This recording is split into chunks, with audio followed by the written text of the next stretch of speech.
I was born and raised in Greenville, South Carolina. And I was raised by my grandparents because at a very early age my mother had stepped out and my father was working 2 jobs. So it was me and my grandparents. And my grandparents were the traditional, conservative, Southern Christian folk, as they say. They were they were very, very conservative in their ideals and their ideologies, in their ways. You know, as you hear about, people being set in their ways, that was my grandparents. Like we did it this way, and this is the way you did it every single day, and that was it. And we were very religious in the sense that we went to church on Sundays, we went to church Sunday evenings, we went to church Wednesday. And in Christianity, that's considered very religious. And it was not hard for us to go to church, and it was not difficult for my grandmother to drag me to church every Sunday, which as a kid is what they had to do, because the church was 2 houses down from our house. There was 2 houses, and then there was the church. So it was not hard for them to drag me every Sunday. And I hated church as a kid because of the simple reason that, we were brought up United Methodist. And Methodist is, for any of you know, it's very traditional. It's not like you think about like screaming and shouting in church and all that. No, you listen to the preacher, you stand up and you sing, you sit back down, you listen to the preacher, you stand up and sing, you sit back down, listen to the preacher, and that's it. That's all that happens. And the pews, as they call them, the chairs are made out of wood, they're hard, you get tired of sitting there, you're fumbling around, playing with the money that my grandmother gave me to put in the offering plate, all of these things. That's what I remember from church as a very small boy. But the thing that I do remember enjoying about church was Sunday school. Sunday school is what I got enjoyment from, because went to Sunday school, you painted pictures, of like Noah building the ark, you painted, all these pictures of Moses splitting the Red Sea. You learned the stories of Moses freeing the children of Israel from Egypt. You learn the story about him splitting the Red Sea. You learn the story about Noah and the ark. You learn the story about David and Goliath. You learn all these beautiful stories in Sunday school. So this was basically, as coming up, this is what I knew about Christianity, was the stories that I learned in Sunday school, because I never listened to the preacher during regular service. So that was the only thing I knew about Christianity. So coming up, this was how it was. It was just the norm. And the conservatism in my house, just to give you an example, and about the level of conservatism, is, if let's talk about gender issues, let's say when I became 12, 13, 14, and I started to actually, notice females, and I actually didn't think they had diseases and wanted to run away from them every time I saw them. Let's say I wanted to have a girl over or something of this nature. It was so serious to my grandmother that I had to make an appointment with her, let her know this girl was coming to my house. We had to sit in the formal living room, which in the South, I don't know how it is here, but you have the dining room, then you have the formal living room with all the nice stuff that you don't go in unless there's company over. And my grandmother either had to be sitting in the same room with us or in the kitchen where she could see directly in the room. I mean, this is just how it was in my house. This is how my grandmother and grandfather were. They were very stern. They were very loving, but there were rules, and those rules were the way they were, and they did not change. So this was my upbringing. And I would say at about the age of 12, 13, 14, more along the age 13, 14, I started going to the Saturday evening youth services at my church that were for 12 and up. And the youth services were held in the gym, and they were totally different than church. At the youth services you went, we played basketball, we played volleyball, we played dodgeball, we played every kind of sport, and we ate pizza and cake and candy, all the stuff kids like to do. And at the end, the youth minister, who happened to be my catty corner neighbor across the street, when I was 14, he was 17, he was the youth minister, so he would sit us down and give us a 30-minute lecture about Christianity, about something about God. He would give us a 30-minute sermon, and that's how the youth services were. And going to these youth services, I met some other people who went to other youth services. They invited me to Young Men for Christ and other things that were going on in South Carolina. And so I started to go to these different retreats and camping trips with them.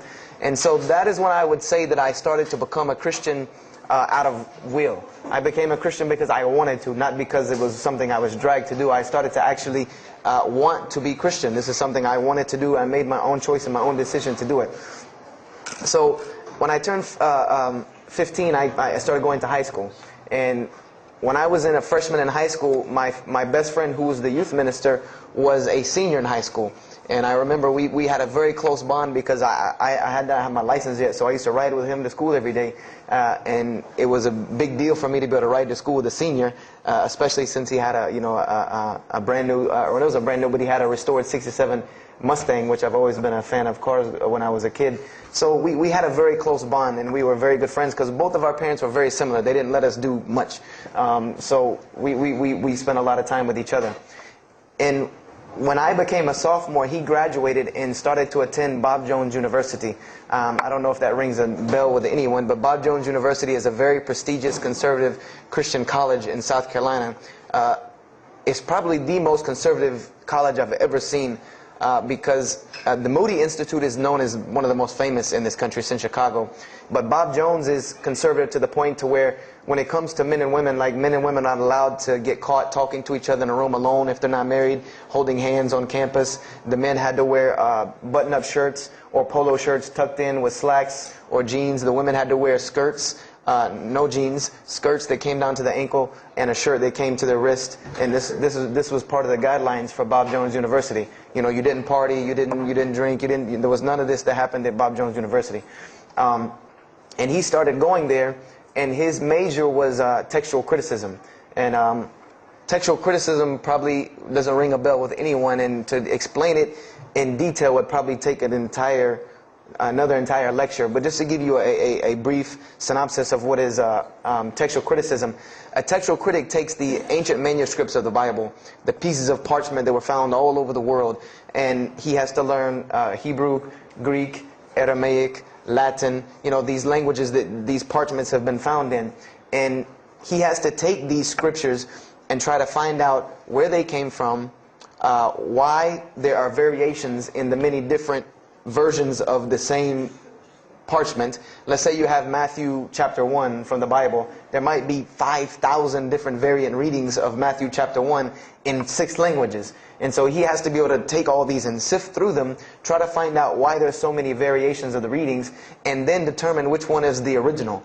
And that's not as easy a task as it seems. You could figure, which whenever the oldest is probably a more original, which is not the case. Since there are no originals, you might have one parchment that is the oldest parchment of the group, but it might be a copy of a copy of a copy of a copy of a copy of a copy laden with mistakes. And then you might have the newest parchment in the series that might be a once over copy from an original, or a twice over second copy from an original.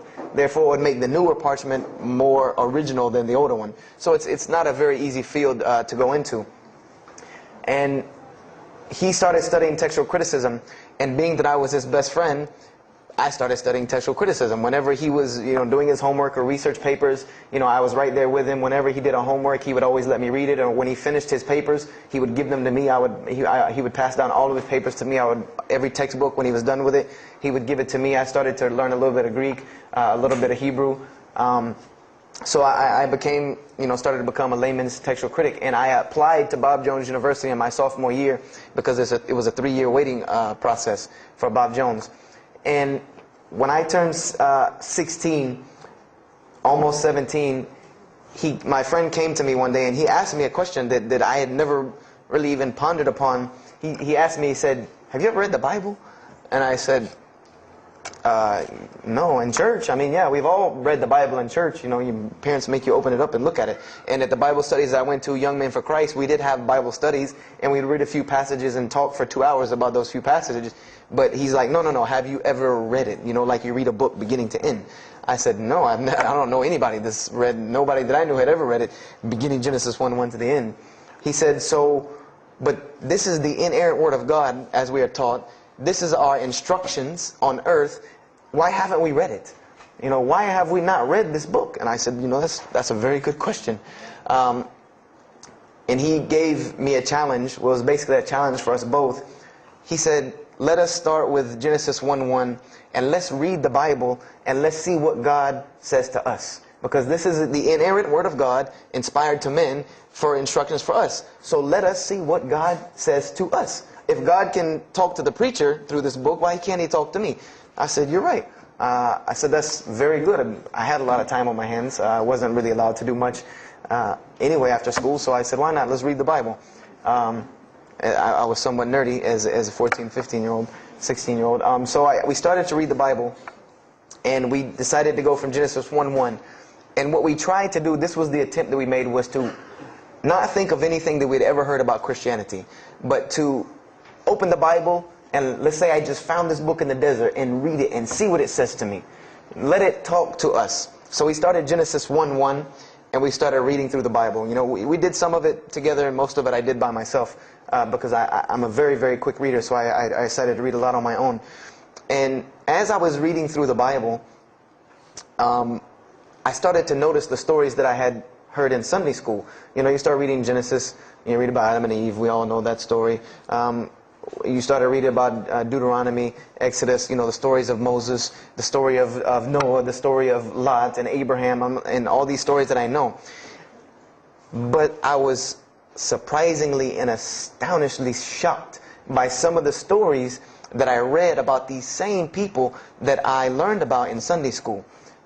Just for instance, and this is a big testament to why Allah kept sending us prophets and why Islam was sent as a complete and perfected deen with the Quran. If you read about Noah in the Bible, there is the story about Noah saving humanity from the flood with an ark and all of that. There is this in the Bible. There's another aspect to the story of Noah that not many people know about unless they actually take time to open the Bible. This will not be preached from any pulpit anywhere. Is that the Bible says that Noah was an alcoholic. This is the Bible's portrayal of Noah, or Nuh alayhi salam, that he was an alcoholic, that he was a drunkard. This is the word used in the Bible, that he was a man given to alcohol. And I'm a psychology major, and my field of specialty is mental illnesses, and alcoholism is one of those, is a mental illness. And I know from seeing alcoholism's effect on one of my close friends' parents, I know that someone who is truly addicted to alcohol, and if Noah lived for so long addicted to alcohol, he was seriously addicted to alcohol. It is hard for someone addicted to alcohol to hold down a 9-to-5 job working at McDonald's flipping hamburgers, much less construct an ark to save humanity from a flood that's never happened. So that stopped me for a moment in my tracks, and I said, Noah was an alcoholic, you know, and it bothered me for a minute, because I said, you know, things started popping in my mind like, if Noah was a drunkard, how did he know God was talking to him? Because, you know, I've seen some people, they're alcoholics, you know, you were just asleep in my dog's food bowl the other night, drooling, and now you're telling me you were talking to God last night. You know, you know, to rationally, that would not make sense to me. That's like, you know, an alcoholic on the street coming to you and tell you God's talking to him. You know, he has no, this would give this man no validity. This man has no validity with anyone.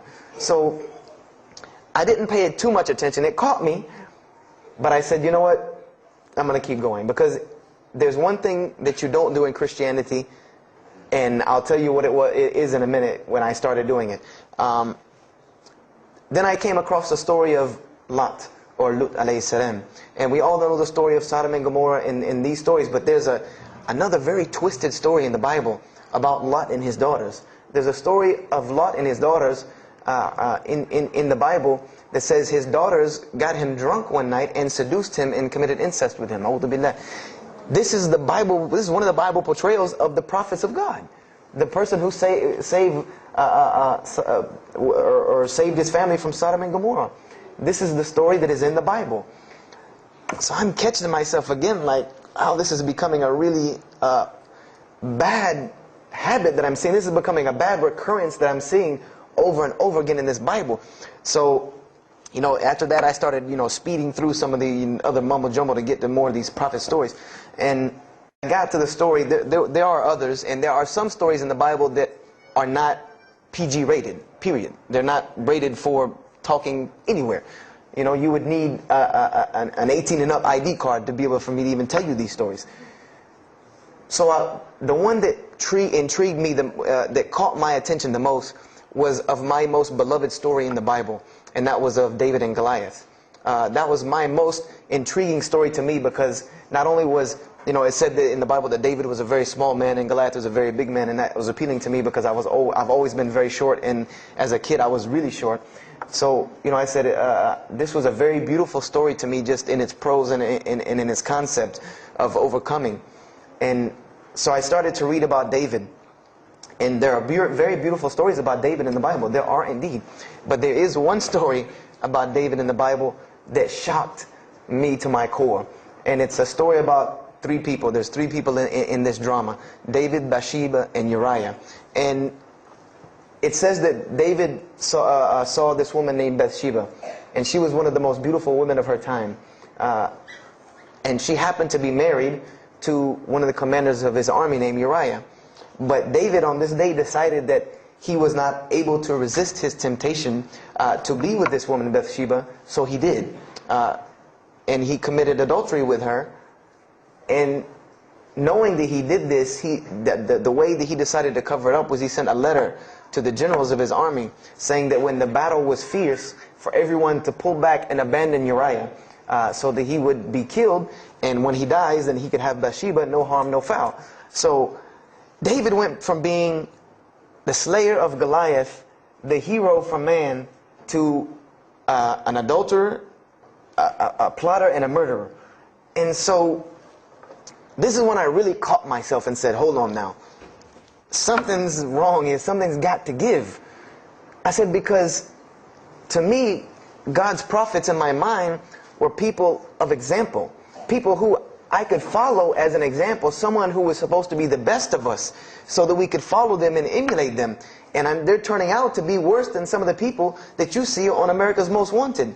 David is somebody that, if I only knew this about him from the Bible, I see him coming down the street, I'm going the other way and calling 911, because he has to have a warrant out on him for something. This is what I'm thinking in my mind. This man is not an honorable man at all. He killed Goliath, yeah, but he killed this other guy named Uriah to be able to commit adultery with his wife. So I committed the cardinal sin in Christianity. I started asking questions. This is the one thing you do not do in Christianity, is you don't ask questions, especially not about issues like this. So I went to my pastor and I started asking questions. What's going on here? Pastor, there's a very bad recurring habit about these men in the Bible. What is the deal here? And I remember he told me the same thing that almost every pastor or every evangelist or anyone I talked to about this, same answer, almost like it was programmed. They would put their hand on my shoulder and say, Brother Joshua, don't let a little bit of knowledge wreck your faith. Because you're not justified by knowledge, you're justified by faith. And they would quote me verses like, lean not on understanding, Paul's, we're justified by faith in Jesus Christ. They would quote this whole line of thing to me like it was already pre-programmed, that they programmed in pastor school that people are going to ask you questions and here's the answer. So I said to myself, I don't know, Pastor, this just seems kind of odd. He said, let me tell you something. What you're reading is the Old Testament referring to God's covenant with the children of Israel. And they were a different people, a very stubborn, crazy people. So why don't you move on to the New Testament? In the New Testament, you'll find the new covenant that we're under with Jesus Christ, and I promise you things will change and be better. I said, okay, perfect. So I went ahead and finished and got to Malachi and then started with the New Testament. So I opened the New Testament and I said, here we go. Let's start all over again. But there were a few things that I had learned from the Old Testament that I wanted to keep in mind when I started to read the New Testament. I learned, number one, that God was one in a unique sense. This is what I learned from the Old Testament, that God was one in a singular, unique sense. This is over and over and over and over very clearly in the Bible. God's nature is one. This is so clear through the Old Testament. And that He was very jealous about His worship. And every single time the children of Israel would turn to something else other than Him, He would punish them and restrict their lifestyle. This is something that I learned. And it kind of, the similitude to me with how God dealt with the children of Israel was, and I hate to use this stark contrast, but it's almost as if one of us went out, God forbid, I hope not, and let's say we went out here and robbed a bank. You rob a bank, you're going to jail for a long time. And every day when you wake up, do you think that that jail is going to look like the Hilton at LAX? No, I doubt it. It's probably dark, cold, bad food, orange jumpsuits, not nice people, the whole 9 yards. And the reason why this is, and I know this now from studying psychology, is that this is supposed to be a stark reminder every single day when this person wakes up that you are in jail. This is supposed to remind them every single day you're in jail because you committed a crime. And we run this, not you. This is the message that is being portrayed to this person in jail.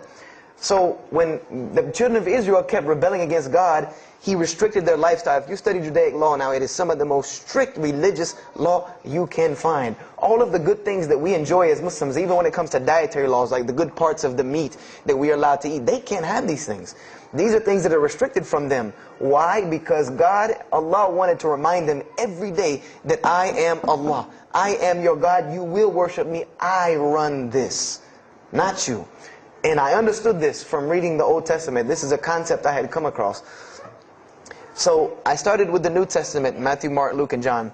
And one other thing that I did when I started to read the Bible was, if you go to Barnes & Noble, let's say you go to Barnes & Noble and you take a book off the shelf, what is usually the first thing you look at? The title. Then the next thing, the author. You want to know the title and the author. What is the name of the book? Who wrote it? And if you do this test with every single book of the Bible, you get a title and no author. Author unknown. Or author is appears to be so-and-so. Or we derive that so-and-so possibly written this. You know, like let's just say for Exodus, they say Moses wrote Exodus. Which if you read some of Exodus, he couldn't have written all of Exodus because the last part of Exodus is Moses' death, burial, and Joshua taking over the children of Israel. And now, unless Moses was a sure indeed prophet that was able to write things after he died, then he did not write these things. And so when you go to Matthew, Mark, Luke, and John, I wanted to know Matthew who, Mark who, Luke who, John who, because it's called the Gospel according to Matthew. The bad thing is that no one knows. No one knows because no one pinned their name down to these things. No Bible scholar in his right mind will tell you that we know for sure Matthew so-and-so wrote this, Mark so-and-so wrote this, Luke so-and-so wrote this, John so-and-so wrote this. It's factual information that we do not know who wrote these. So I was intrigued. I'm like, that doesn't, why would somebody write this book that's supposed to be passed down over generations and people are supposed to, this is the inspired word of God to guide mankind, and nobody decided to pin down who wrote it. But anyway, I started to read it, and I started to notice things about the teachings of Jesus Christ. And they were not what I had learned in church. When Jesus spoke, He spoke of the nature of God. And when He spoke of the nature of God, it was the same nature of God that I found in the Old Testament. Jesus said many times that God is one. God is unique. He would even quote from the Hebrew Scriptures. Hear, O Israel, the Lord your God is but one. When He was asked, what is the greatest commandment? Or He was asked the greatest commandment. He said the greatest commandment, and every Muslim should understand these two concepts. This should be nothing new to you. The greatest commandment is to love the Lord your God with all your heart, with all your might, with all your strength, and then to love your neighbor as you love yourself. He said the rest hang on these two, which we know in Islam we have rights of the Creator and rights of the creation. So this was the concept that He was teaching. And He even said in 1 John 5:17, and this was more clear to me than anything else can be, this is life eternal, that they may know you, the only true God, and Jesus Christ whom you have sent. And when you look at that in the Greek and the Aramaic, it is almost exactly to a T of La ilaha illallah Muhammad Rasulullah. Now that I know Arabic and have understood that, very same similar statements. Yes, indeed, there were some implicit statements about that you could implicitly, if you took them and separated them from everything else, you could maybe derive that Jesus was trying to claim some divinity or something for Himself. But I also know from doing psychology, and I did a little bit of law too, that an implicit statement cannot override an explicit statement. An explicit statement always takes precedence. So if Jesus said God is one, and He anagorically may have alluded to God being more than one, then the clear statement overrides that each and every single time. So this is what I found through the New Testament. And I also found that Jesus taught salvation. But his salvation that he taught was obeying God and following the commandments. This was his mode of salvation. One man asked him, "Good master, tell me how I can inherit the eternal life." He said, "Follow the commandments." Follow the commandments. He even, in Matthew, was so sincere about it. He said, "Whosoever shall follow the least of these commandments and teach men to do so shall be called the greatest in the kingdom of heaven. But whosoever shall break the least of these commandments and teach men to do so shall be called the least in the kingdom of heaven." So this I understood very clearly, that Jesus taught the same nature of God that was in the Old Testament. He taught that the salvation lied in worshiping God and following the commandments. This I understood. Matthew, Mark, Luke, and John were very clear about this. You know, there were other things, the only begotten Son, you know, but these things were not in red letter, so I did not give them as much weight as what I did to the actual words that Jesus Christ was saying out of his own mouth. So I read Matthew, Mark, Luke, and John. All of it was saying the same to me. I said, and I was thinking to myself, this is not what I was taught about Christianity. You know, you're taught that God is 1 in 3, 3 in 1.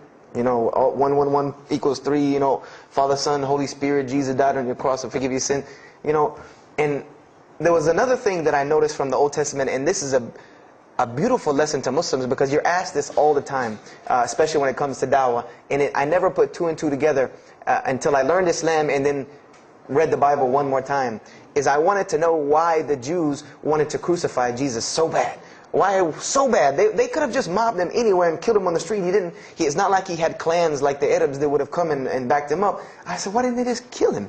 You know, why were they so strict and sincere to tell Pontius Pilate, you got to kill him and you need to sanction it? We can't do it, but you need to sanction it to kill him. And now I understand it. Was that Jesus had a mission, and that mission was to share God with the world. And Paul even kind of tells on himself in his book of Galatians as to why Jesus was meant to be crucified, or the Jews wanted to crucify him. Paul said that the crucifixion is the stumbling block for the Jews. And he explained in Galatians that Jesus Christ, and this is how he tried to roundabout explain it, was cursed for us, to remove us from the curse of Allah by taking this curse upon us. For it is written, and he quoted the Old Testament, everything that hangeth on a tree is cursed. So I went back and studied the Old Testament and Judaic law, and I realized that people who were crucified, that was considered a curse upon them. You had to do something pretty serious to get crucifixion, because it was considered a curse from God. It was part of their law that when someone is crucified, that person is cursed.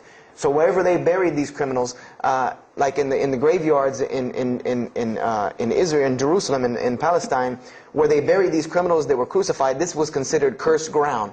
This was considered ground that you didn't go on, and you did nothing here, because these people are cursed by God. So I started to put 2 and 2 together.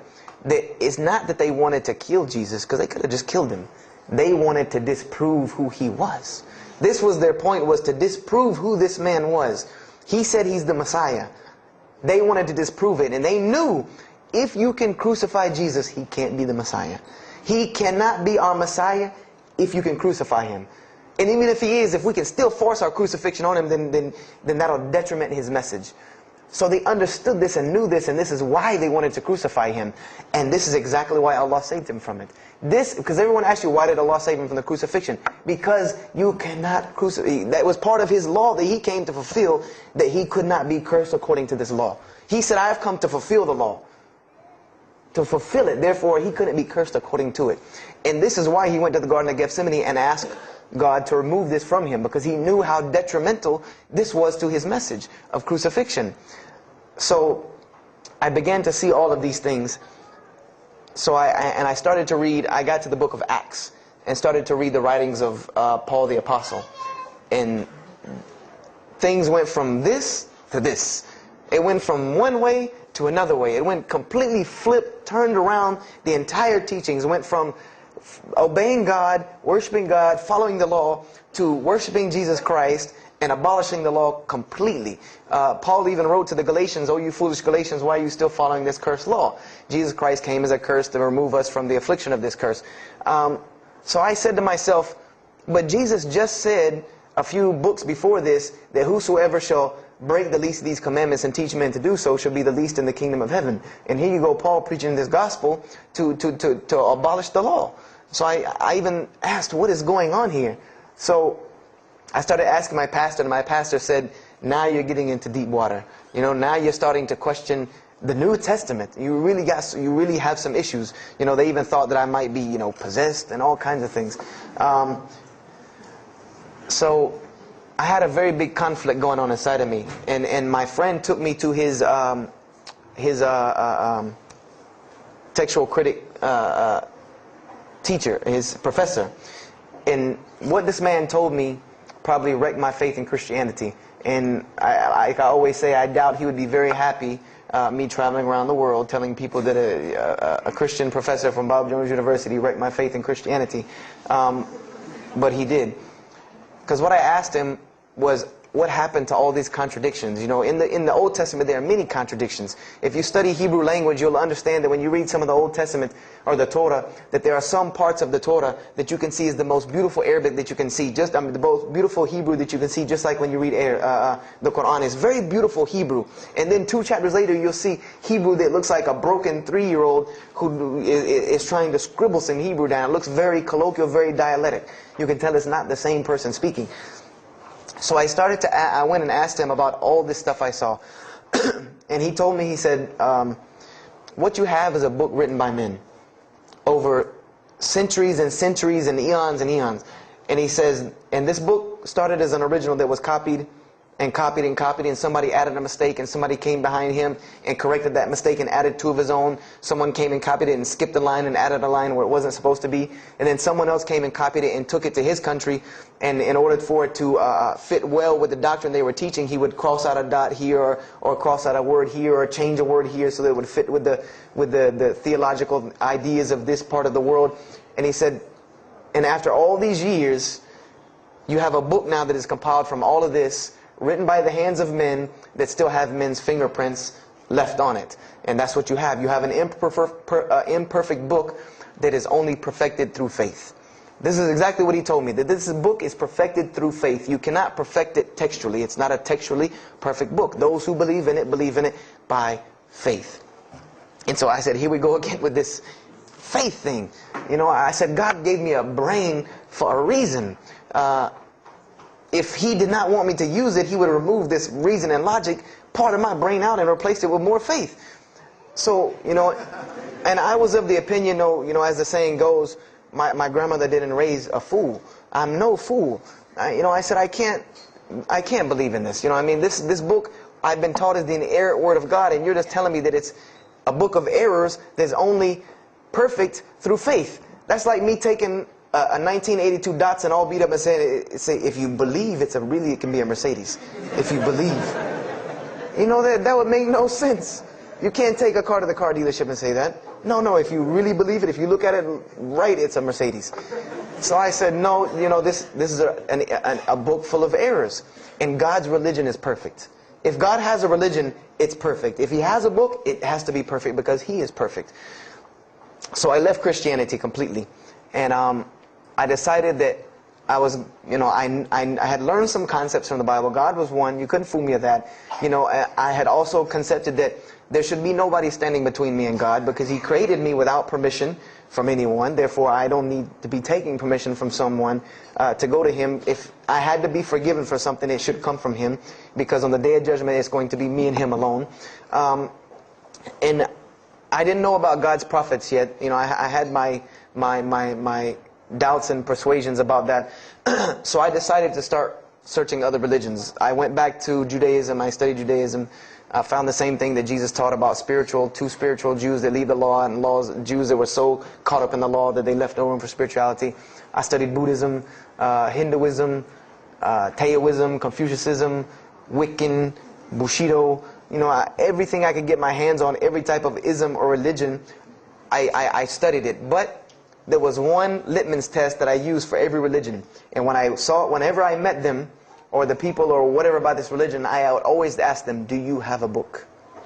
Do you have a book? Because another thing I had come to the conclusion of is that if your religion is true, you should be able to tangibly hand me something and show me that this religion is true. Give me something that I can see. I don't want to hear that faith stuff anymore. I heard that all my life, and look where it got me. It got me thinking I'm driving a Mercedes, running around in a 1982 beat-up Datsun. I said, no, you have to show me. And so I read the Bhagavad Gita, I read the Torah, I read the Scrolls of Tao, I read the Code of the Bushido, I read the Wiccan Book of Spirits and Spells and all that other magic stuff they have. And I read all of these things, and I found something very congruent with all of it, was that there were very same philosophies and teachings in all of these major religious books. They all talked about God and His nature. Most of them alluded to the fact that God is one, and that God sends messengers to us and people to us to teach us. But they were filled with a whole bunch of garbage, to be honest with you, that I couldn't logically, rationally believe. So at about the age of 17, just about the time, about 17 and a half, I gave up my search for God.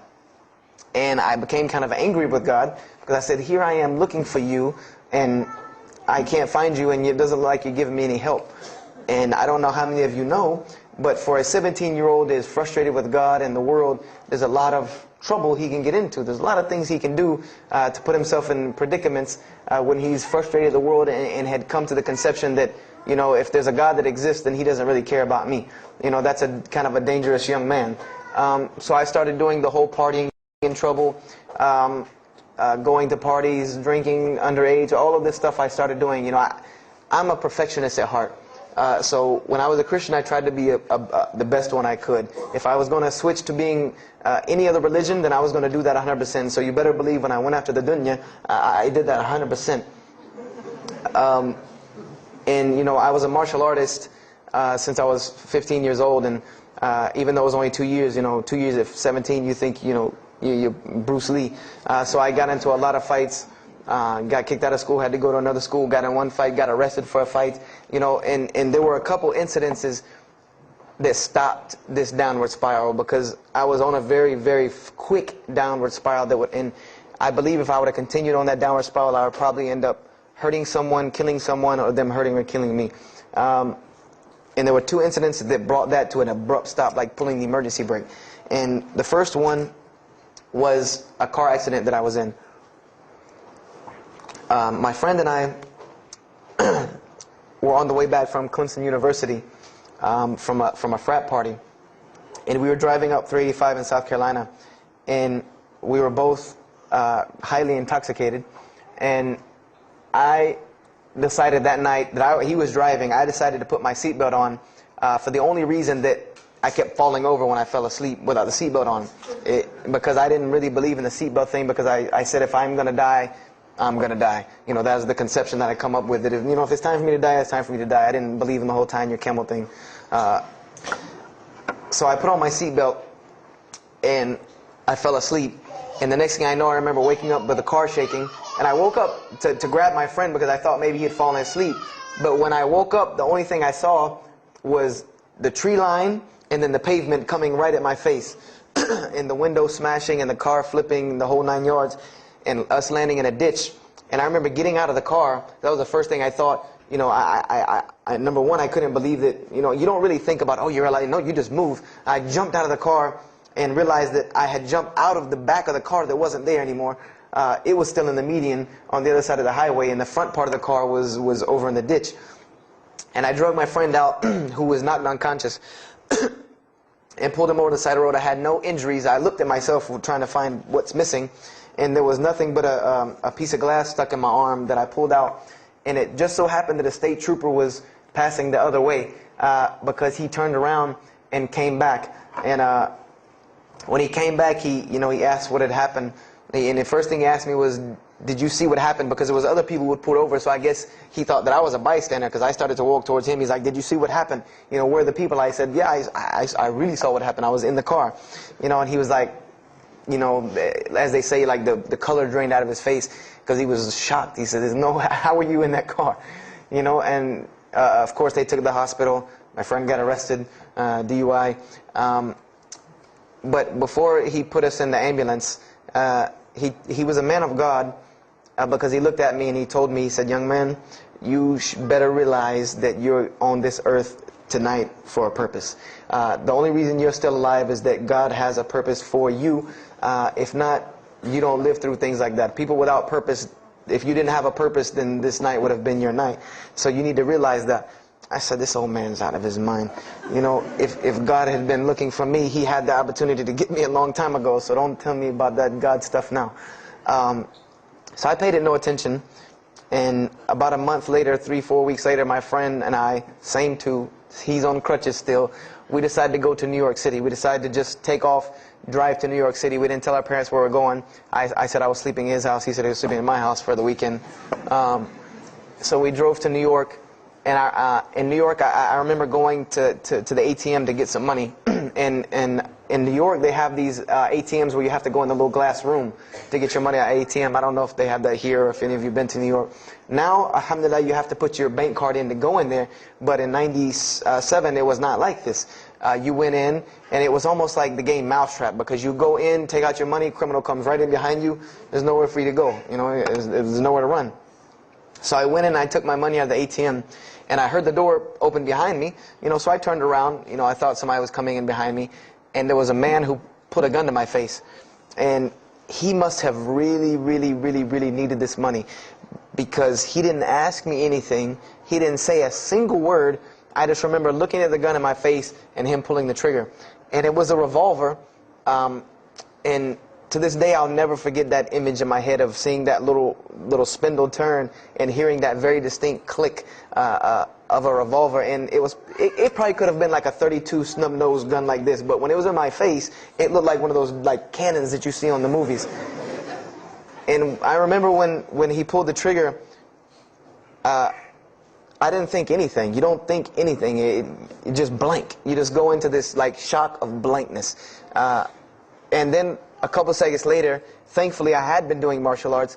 That might have helped me overcome the fight or flight syndrome, because all I could think was, go! You know, like myself kicking myself, like, what are you doing? Go! So I bum rushed him. We went flying, he went flying, money went flying, gun went flying. And I took off and went to the hotel and didn't say anything to anybody. We went back to South Carolina the next day. And I didn't say anything because we weren't supposed to be in New York. My grandfather would have killed me. If that guy didn't kill me, my grandfather would have took care of it. So I didn't say anything until about a month or two later. You know, I kept having nightmares about this same incident. I kept having night terrors from this incident. And so I told my grandmother about it. And she told me the same thing that the officer had told me. She said, you know, you have to realize that God has a purpose for your life. You're here for a reason. People don't go through the things that you've been through and still walking on this earth without a reason, and you're pushing the limit. This is what she told me. You're pushing the limit, really. God has something for you, and He wants you to get it, but you're pushing it. And she didn't tell me to go back to Christianity and study my Bible. The only thing she told me was that God hasn't gone anywhere. You just have not looked in the right place yet. And so I decided to put myself back together. You know, the car wreck, the gun thing, the getting arrested for fighting, like all of that, like really made me stop really quick and think, you know, that I need to get my stuff together. So I became an agnostic, someone who I believed in God with no form of religion. I prayed to God on the floor on my hands and knees, because this is how all the books of God, this is how the Bible, the Torah, the New Testament, the Bhagavad Gita, all of these scriptures that I ever read, they said that this is how the men of God prayed. And it was during this time that I did read one book about Islam in the public library, because I had never heard of Islam ever. But I remember I was looking in the religious section in the library at school, and there was a book about Islam, and or it was in the library, the public library, and I remember it was some title like "Why I'm Not a Muslim" or some, you know, one of these titles that was propagandistic against Islam, but I had no idea. So I just took the book and I read it, and I remember it said that Muslims, M-O-S-L-E-M-S, and any of you knowing Arabic knows that's a very derogatory word. A Muslim is someone who oppresses someone else. That's a very quick sleight of the pen that was used in the past for a very real purpose. It said that Muslims were people who worshipped a moon god named Allah, who lived in a box in the desert, in Saudi Arabia, and they were oppressive to women. I remember there was a whole chapter about how they could have 4 wives and as many as they want, actually, because they could marry 2, divorce 1, get 3 more. You know, this whole, you know, and it said that, you know, I remember the one thing that really caught my attention was the whole chapter on jihad, where it said that Muslims were allowed to kill non-Muslims at any time, at any place, without discretion, and it was an honorable act, and not only would they go to heaven before it, but they would get 70 virgins on the way. You know, so I closed the book on Islam, put it back on the shelf, and marked off Islam off my little list of religions, and said thanks but no thanks, and if I ever see a Muslim, I am out. And I said I'm pretty safe in Greenville, South Carolina. I had never seen a Muslim ever. So I said, you know, I don't have to worry about running into no Muslims, thank God. So, you know, I started, you know, just worshiping. You know, I tried to just be a good person, you know, pray to God, ask Him for guidance, try to be a genuinely good person. And I remember what changed is when I met a Muslim. I met a Muslim who I had met a couple of times at school. We had went to school together, and I knew him, but I never knew that he was Muslim. And there's a couple of reasons why I never known he was Muslim. Because he was African American, number one, and the book said that Muslims were Arabs. And number two, I didn't know, you know, I thought Muslims ran around, you know, marrying as many women as they want and killing non-Muslims. I didn't know that they could also be part-time drug dealers. So I didn't know, I never knew that this guy was Muslim. I didn't put 2 and 2 together. So we were at his house one day, and me and my other friend, the one that, you know, I got into a lot of trouble with, I'm trying to keep him out of trouble now. We were at his house, and we were debating something about religion. I forget what even the topic was, but you know, you had 2 teenagers thinking they know everything. And I was trying to explain something to him about the Bible. And that guy came in and was listening. He said, "Have you ever heard of Islam?" I said, "Yes, I've heard all about Islam." He was like, "Okay, so what do you think of it?" I said, "What do you mean what I think of it? That's probably the worst religion I've ever seen on the face of the planet." He's like, "Why?" And he's like, "I'm a Muslim." I was like, "Man, stop playing." You know, like, you're an African American. You know, he's like, "So?" I'm like, "The book said you guys were Arab. All the Muslims were Arabs." And he was like, "What else did you read in the book?" And I told him. He was like, "Man, what in the, you know, what have you been reading?" He's like, "You need to go to the mosque for Jummah." He's like, he told me, he said, "I'm not a good Muslim." This is what he said to me. He said, "I'm not a good Muslim. I'm not even going to try to front and say I'm a good Muslim." He said, "But I can guide you to some people that can tell you the real truth about Islam," because he knew about my story about wanting to find religion. And he said, "You need to go to the mosque for Jummah." And I said, What's Jummah?" He said, "It's just like church with no chairs." And I said, "I can do church with no chairs because in church the chairs were the worst part anyway." Because they had these hard benches that you sit on that are like this, and they're so hard. I said, "That's good. You sit on carpet? Wow, man, every church should be like that." And I said, "Where's the mosque?" He said, "It's on Wadehampton Boulevard." I said, "Where on Wadehampton Boulevard?" I lived on Wadehampton Boulevard. I lived right off of Wadehampton Boulevard. He said, "You know where Lee Road intersects with Wadehampton?" I said, Yeah, I live on the other side of that intersection." He said, "It's right there." I said, "No, it's not. There's nothing. There's a gas station or a church." He said, "Yeah, you know that church, the Evangelical Missionary Training Facility?" I said, "Yeah, I used to take missionary classes there."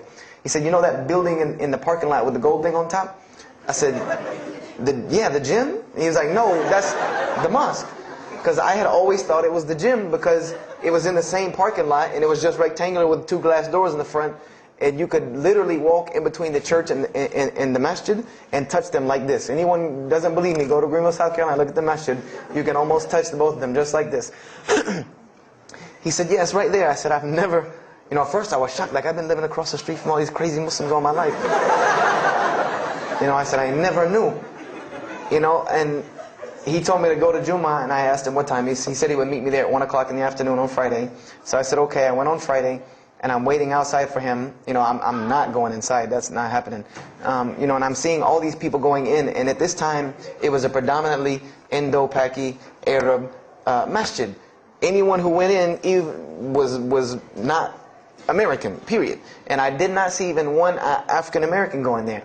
And I did see one, and then when he went in, I heard him talking in a dialect that I realized he was probably from Africa. So I said, he's not American. So I'm not going. I'm waiting, and I'm standing outside, sitting on the church steps, and the imam pulls up and parks right in front of me, who I had no idea he was the imam.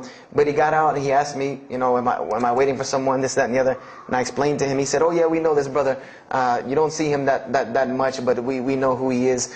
And, he said, I'm glad you came. He was a very, very nice, gentle young man. And he invited me into the mosque, and I kind of wanted to wait on my friend, but I didn't want, at the same time, I didn't want to tell this man I don't want to go in. So I went in, and they put me in the back and gave me a chair anyway.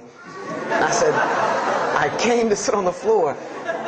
And they gave me a chair anyway, and all of these people are piled up in front of me. And there's no Americans here. And I'm starting to wonder, if this is a setup, because it's starting to smell like a setup to me. Because in my mind, I'm like, you've been set up before, and this seems kind of like this. So, and I'm starting to think in my head, scenarios, a young mind at play. I said, this other guy, my friend, he probably was in the same situation like me, and he probably made a deal with them to get out, as long as he brought other Americans and tricked them into coming to the mosque, so they could do their jihad after Jummah and get their 70 virgins. So I'm sitting here, and there's all these people in front of me, and then there's a curtain with all these people behind me making noise, and I have no idea who's back here. So I'm stuck in the middle of this. I hear that it's some women, but I don't, there's a curtain. I have no idea. So I'm like, there's something very odd about what's going on right here. I'm like, just let me make it. I'm starting to look for the exit. I'm like, calculating how many people are between me and the exit. I know some martial arts, so I said I might hit a couple of them, and I'm out. And then the imam came, and I just now realized that he was the imam because he got up on the minbar, and they started to call the adhan. And, I said, okay, that man seemed nice. He seemed genuinely nice. So I felt a little more comfort.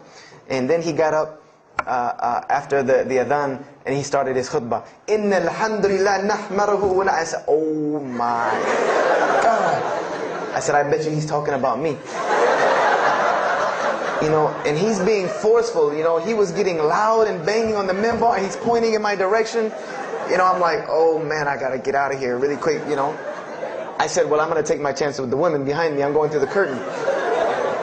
And then he started to, when he got done with his Arabic tirade, he started to explain it.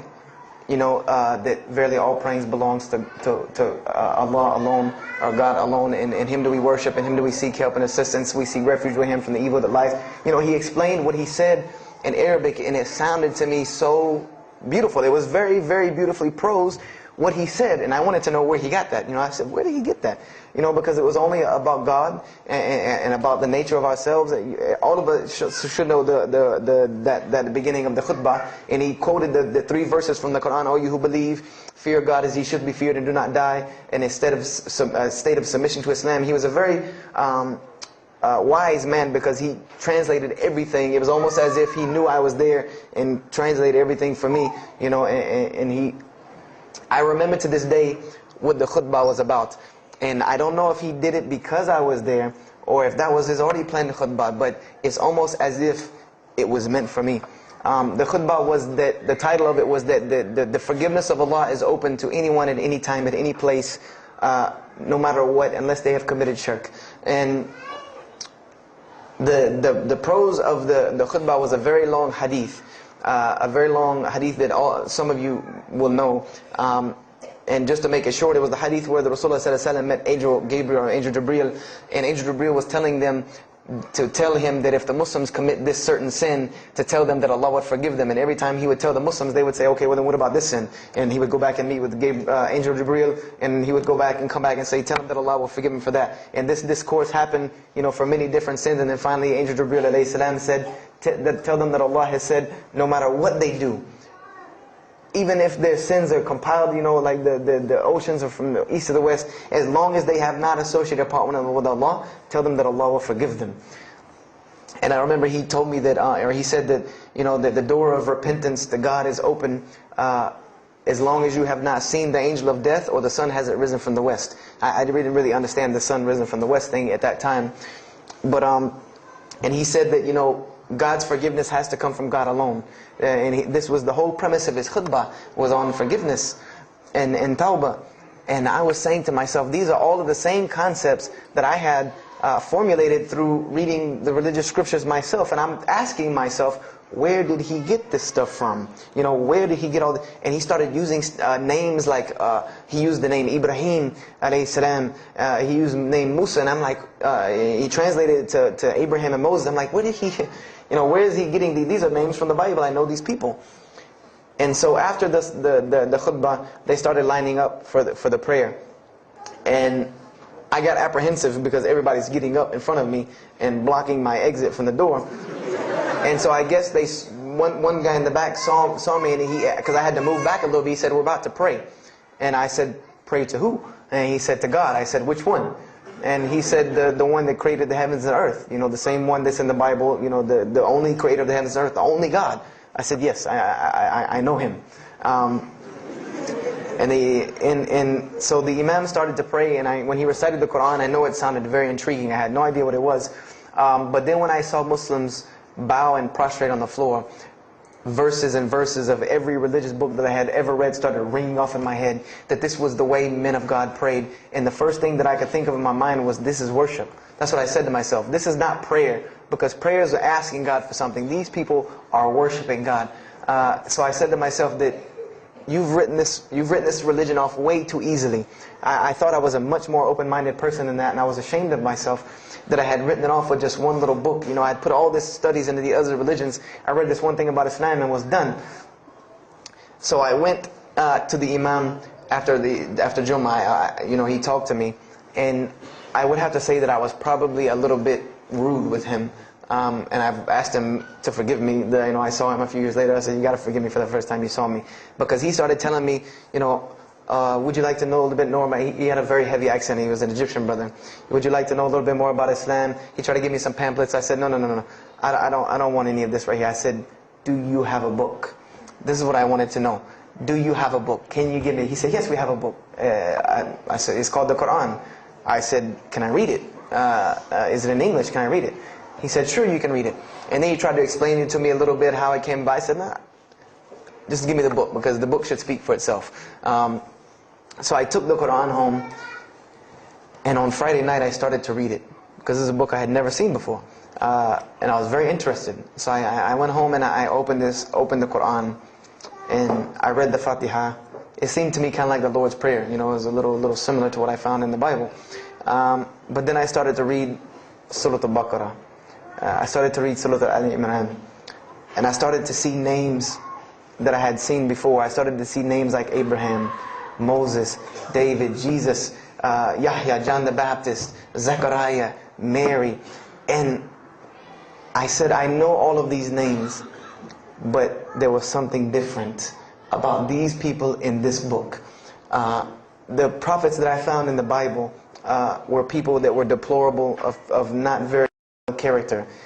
These same men in the Quran were someone who were at the highest echelon of moral character and moral fiber. They were someone that was an example to be followed, because they lived the message that they preached. Therefore, they were able to be followed and emulated. So I read all of these chapters, and I read the story of Jesus, peace be upon him, because when I saw the name Jesus first, that really intrigued me. I wanted to see, what does this book have to say about Jesus? And I read the story in Ali Imran, and I read the story in Surah Al-Maryam, and it was more beautiful than anything I had ever read in the New Testament, or any nativity story that I had ever heard. It was more beautiful than that times 10.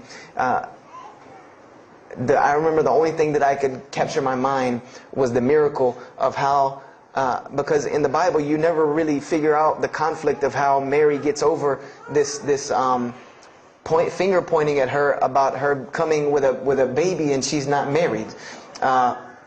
There's no real end to that. There's no real defense for her from this in the New Testament. But the Quran is so explicit and so clear that Jesus' first miracle was to speak from the womb, to speak as a baby and defend the honor of his mother. Something that you cannot deny, something that you cannot deny about her, who Mary was, when you have this baby speaking on her behalf. So I would say I read the Quran entirely in 3 days.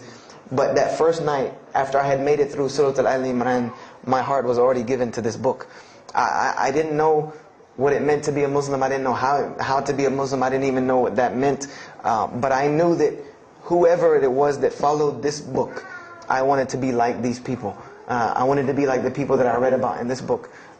These were people I could follow. These were prophets. This was a book of guidance. And this was something that the book is calling and appealing to me. That if you don't believe in this book, you never see that. I've never seen this in any other scripture. The direct challenges that are in the Quran, that if you don't believe this book is true, put it to the test. Put it to the test. And this was something that was so astounding to me, that God is telling you over and over again, if you don't believe this is the truth, test it. Bring me something else like it. Test it. Put it to test. If it was written, if there was more than, all of the analogies about God, everything was so logical, so rational, so reasonable in my mind, that it was like 2 + 2 = 4, and that was it. There was no 1 + 1 + 1 = 3, egg, yolk, water, fire. There was none of that foolishness. The Quran was very direct and very straightforward in its teachings. So I gave my heart to Islam that night in my living room, reading the Quran, and I cried and cried, that I had been looking for the truth all this time, had searched all this way, and it was right across the street from my house.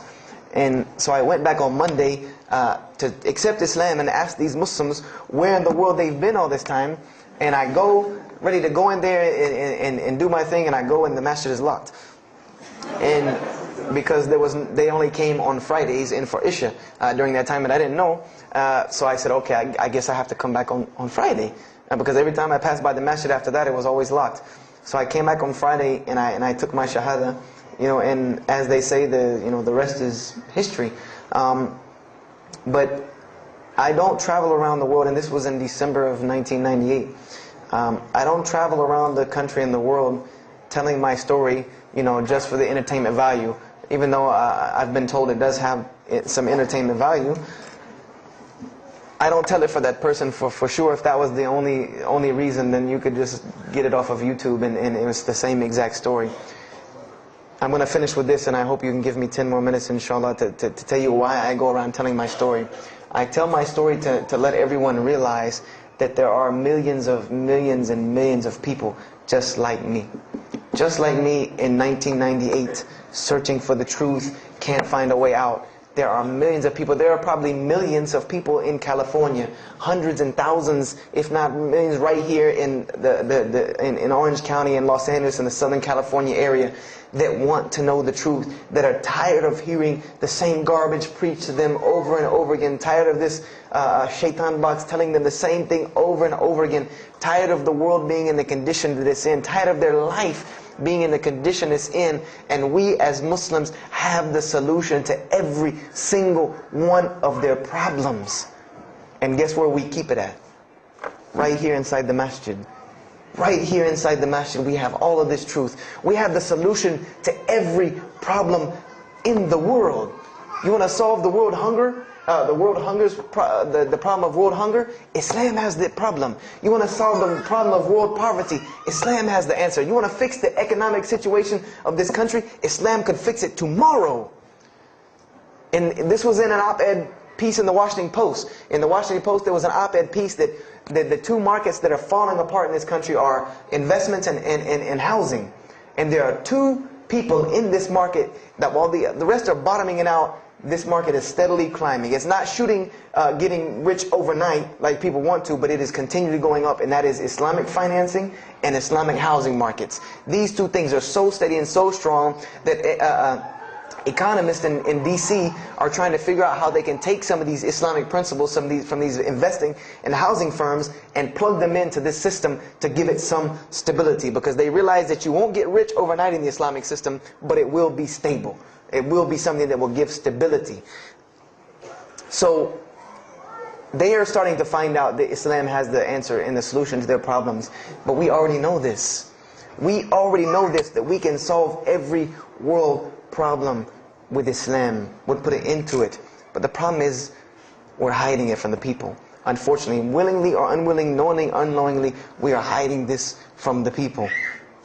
And There's a statement in the Quran and that Allah warns the Jews about what they did with their religion. And it is a statement that is left in the Quran for us, that verily those who conceal the evidences and the clear proofs, after we have made it clear for them in the book, they are those who are cursed by Allah and cursed by those who curse, unless they repent and reveal that which they have been concealing. Those I will accept their repentance, because I am the one who accepts it, the most merciful. We have become guilty just the same way the Jews have of hiding the truth about their religion. When they saw the Prophet Muhammad ﷺ, they knew the truth and wanted to hide it. People, we know the truth about Islam, and we are hiding it. We as Muslims are running around begging Allah for dignity and honor and help when He has already given it to us in this deen. Everything that a Muslim could ever want has already been given to him in this deen of Islam.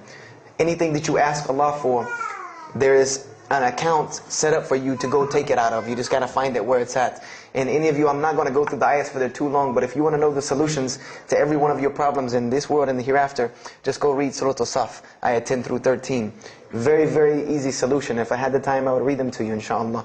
But we have the cure to every disease in the world. And we're not giving it to the people. And I want to use this as a parable because I really want this to hit home with you. Let's say, what is your name, brother? Abdullah, mashallah. Let's say me and Abdullah are best friends. We're brothers in deen, we're roommates. And we've been roommates for years and years and years.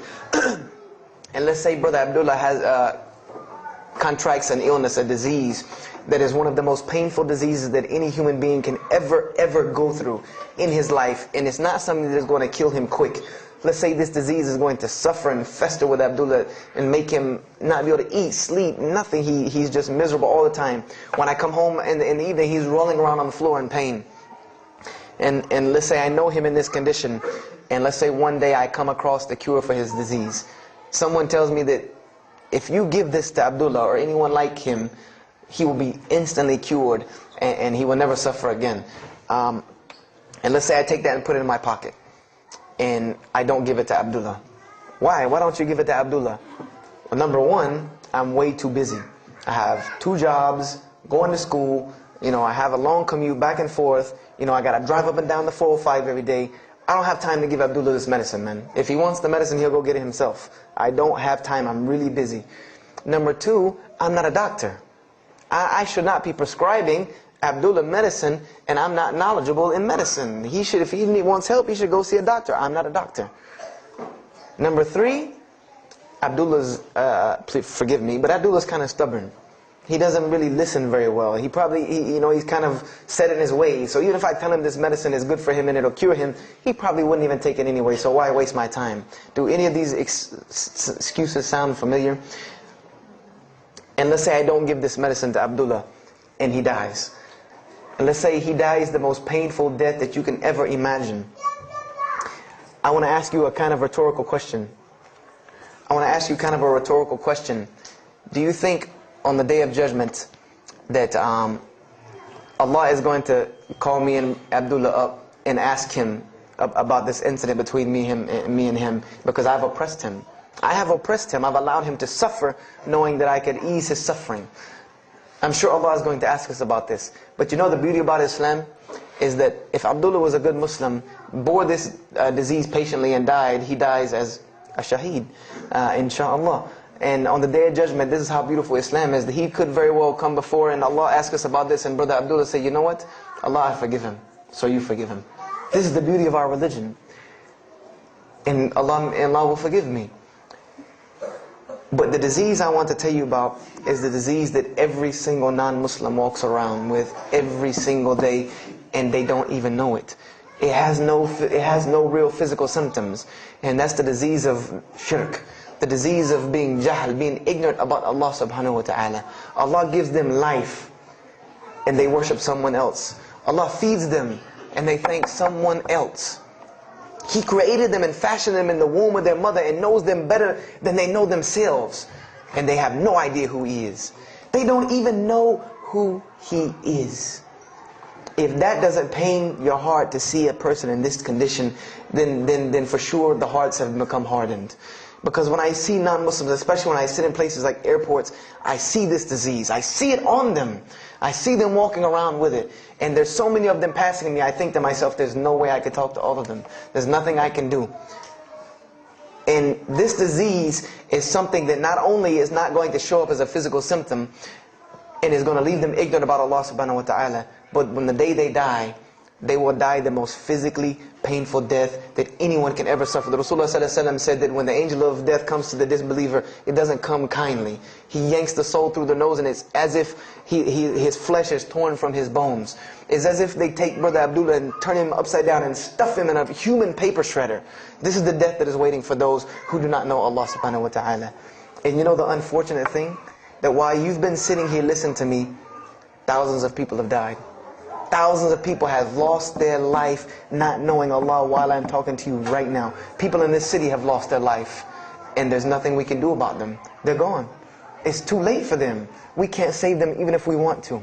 And that's a deplorable, deplorable, sad, sad fact, that we can't save them. But there are many, many, many, many who we can save.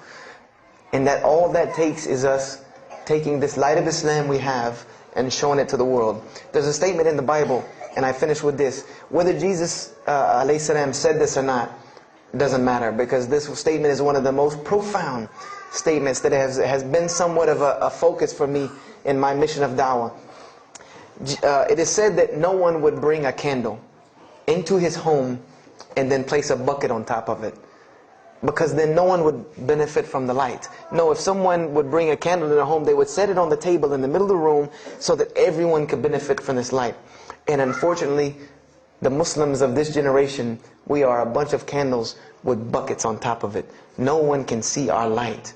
No one can see the beauty of Islam in it. Believe me, if you don't see it, believe me, take it from someone who was once standing on the outside looking through the window at that light. It is one of the most beautiful things you can ever lay your eyes on. It is a treasure to be found of treasures. And everyone else can see this, and they will see this if we show it to them. If we allow Islam to be Islam. If we start becoming Muslims, meaning that the best form of da'wah that you can do to this world is very, very simple. It's not complex. It doesn't take a 10-hour workshop, even though some of the details do. But if you want to know the way, the best way to do da'wah is for Muslims to be Muslims. That's it. Study our history. Study the history of Islam. Why was the world conquered by Islam? Not through military campaigns and wars, but through Muslims being Muslims. The most populated Muslim country, Indonesia, was because of Muslims being Muslims. A few Muslims deciding to get up off their behinds and go to another country and live their life as Muslims, not shaving off their deen to be pleasing to those people, but being Muslims. And when the people asked them and inquired, what is it about you backwards Arabs that we've heard all these crazy things about? Now you come out of the desert with pristine moral and character, and you have better ethics and morals than we do. What is it that has happened to you people? And their answer was, La ilaha illallah, Muhammad Rasulullah. That we believe in Allah and He has sent us a man named Muhammad, and we emulate his lifestyle. That's why we're like this. This is what conquered the world for Islam. This is what conquered people's hearts for Islam. Was the truth and the beauty of it, and its simplicity of its message. This is what brought me, and this is what the world needs. With all of this foolishness going on in the world, this is what it needs, the simplicity of Islam, whether they want to hear it or not. They know it in the bottom of their heart. When you show them the truth, even if they turn away from it, they know it's the right thing. They know it's the truth. And on the day of judgment, you can stand before Allah subhanahu wa ta'ala, having washed your hands and saying that I did my job. And I finished just one more thing. I finished with this. If you don't believe this is important, if you don't believe this is one of the most important things you can do as a Muslim, then the last statement of Prophet Muhammad to the Muslims as a whole, he gave his farewell sermon. And we know that what his farewell sermon was a summary or a synopsis of what Islam is and its general principles. And he knew this was the last thing he was going to say to the Muslims as a whole. And how did he end this sermon? Those who are here, pass this on to those that are not here. For verily it may be that the last one that hears my message may understand it than those right here among us. He gave a command to those Muslims to pass it on, and for those Muslims to pass it on, and for those Muslims to pass it on, until there was no one left to hear this message. This was a command he gave, the last command he gave to this ummah as a whole. And then what happened? He pointed his finger to the heavens and said, "O Allah, bear witness that I have indeed conveyed your message." And upon saying this, what happened? Allah revealed the surah, "This day I have perfected for you your deen and completed my favor for you and chose for you Islam as your religion." And the last statement that Prophet Muhammad ﷺ gave to us before this was revealed was that we must pass this message on. He gave us that duty. He took that duty that was only reserved for prophets. No one else, no other. If you don't believe me, go read Surah Al-Bayna about what was commanded of the other nations. No other nation was given this opportunity and blessing to pass on this deen except us. Because there are no more prophets coming. So the job falls on our shoulders. Qurans are not going to fall out of the sky and hit people when they're walking down the street. This job has now become ours. And just like if the Prophet Muhammad ﷺ had not done his mission, he would have been accountable before Allah. If we do not do our job of spreading this message of Islam, we will stand before Allah on the Day of Judgment. Don't be the person standing before Allah on the Day of Judgment and your neighbor that you've known, your co-worker that you've known 10, 15, 20 years come and find you and tell you, you knew this day was coming. You knew this day was coming and what was going to happen to me, and you did not say anything to me. And those people will complain to Allah about us. They will complain to Allah about us. Because we have the truth right amongst them and we're not giving it to them. We need to stop hiding it in our masjids, in our homes, in our hearts. And we need to give it to the people. It's beautiful, trust me. Just hand it to them. Just hand it to them. I promise you they'll take it. Because it's something that is so pure and pristine. And now forgive me for probably going over my time. And if we have time, I want to leave some time for questions and answers.